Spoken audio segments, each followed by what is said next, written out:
Yeah, tonight was kind of just a quick hitter night. We wanted to hit just a couple quick points, and the first one was just killing superstition. So Paul was driving with these Athenian philosophers of just, let's you guys are really religious, but you're worshiping in ignorance. And I think that's what we really attacked tonight, was just killing your superstitions, all the stuff that athletes do, that just isn't in line with who God is. We've got to kill that stuff and destroy it in our lives and get it out of our lives and radically amputate it as sin and as destructive.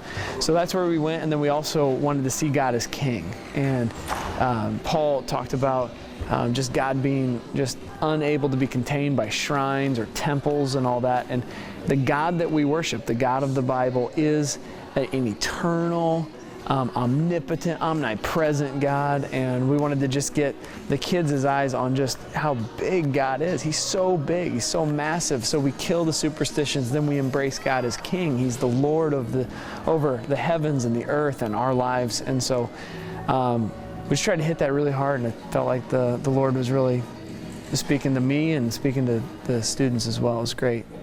And as they sweat tomorrow, they could have a lot going on in their minds now. They've really gotten fed the last 2 nights too.